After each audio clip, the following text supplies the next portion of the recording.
एक घने जंगल में एक सियार रहता था। वह अपनी जिंदगी में बिल्कुल साधारण था। शिकार करने में तेज नहीं, न ही दूसरों पर हावी होने वाला।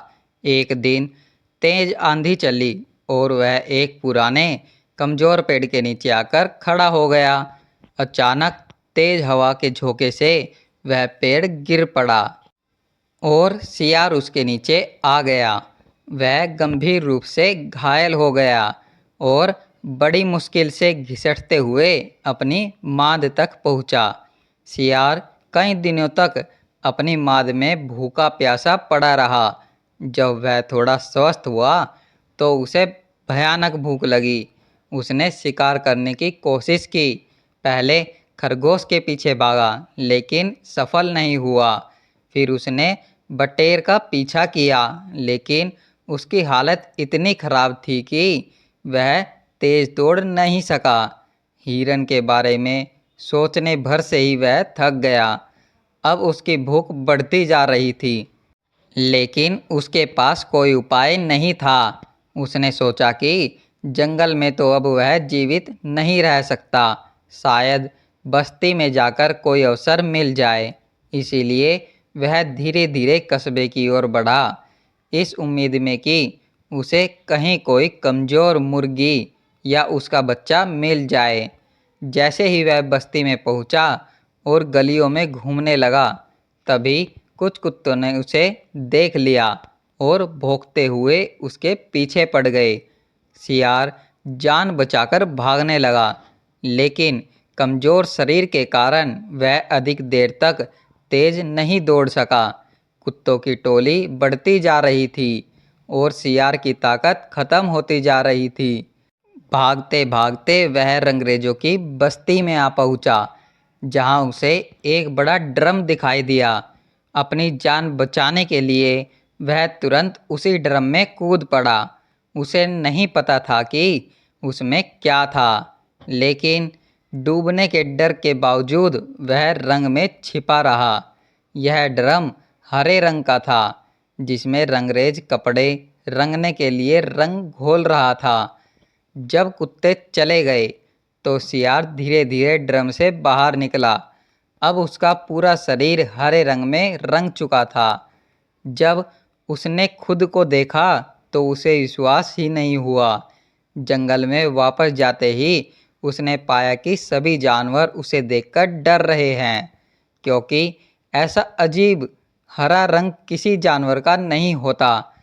अपने नए रंग का फायदा उठाने के लिए सियार ने चालाकी से सोचा कि अगर वह खुद को किसी दिव्य शक्ति का संदेशवाहक बताए तो सारे जानवर उसके सामने झुक जाएंगे।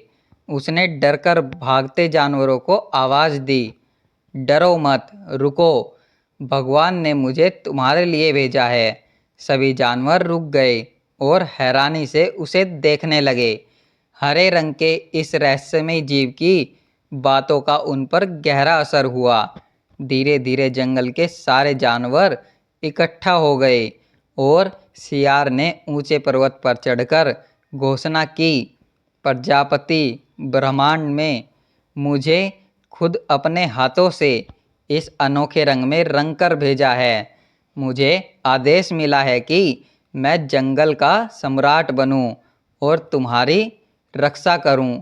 सभी जानवर उसकी बातों से प्रभावित हो गए, यहाँ तक कि शेर, बाघ और चीते भी डर के मारे सिर झुकाए खड़े रहे। आखिरकार उन्होंने रंगे सियार को सम्राट का कुदुम मान लिया और उसकी सेवा करने लगे। अब रंगा सियार शाही ठाट बाट से रहने लगा। हर दिन उसके लिए अलग अलग जानवरों की बलि दी जाती। हाथी बिगुल की तरह चिंगाड़कर उसकी उपस्थिति की घोषणा करता। शेर और बाघ उसकी सुरक्षा में चलते और भालू पंखा झुलाता। उसने अपनी पहचान छिपाने के लिए जंगल से सभी सियारों को बाहर निकाल दिया ताकि कोई उसकी असलियत न पहचान सके। कई दिनों तक सब कुछ ठीक चलता रहा, लेकिन एक दिन जब सम्राट ककुदुम अपने शाही महल मांद में आराम कर रहा था, तभी बाहर से सियारों की हूँ हूँ की आवाज़ आने लगी। यह आवाज़ सुनते ही उसका असली स्वभाव जाग उठा और वह खुद भी मुंह उठाकर वही आवाज़ निकालने लगा, हूँ हूँ। यही उसकी सबसे बड़ी गलती थी। शेर और बाघ ने उसे देख लिया और तुरंत समझ गए कि यह कोई दिव्य जीव नहीं बल्कि एक साधारण सियार है। शेर गुस्से में गरजा, अरे यह तो एक धोखेबाज सियार है, इसे मार डालो। बाघ, चीते और अन्य जानवर भी क्रोधित हो उठे। वे सब उस पर झपट पड़े और उसे वहीं खत्म कर दिया। इस तरह सियार की दुर्दशा का अंत हुआ।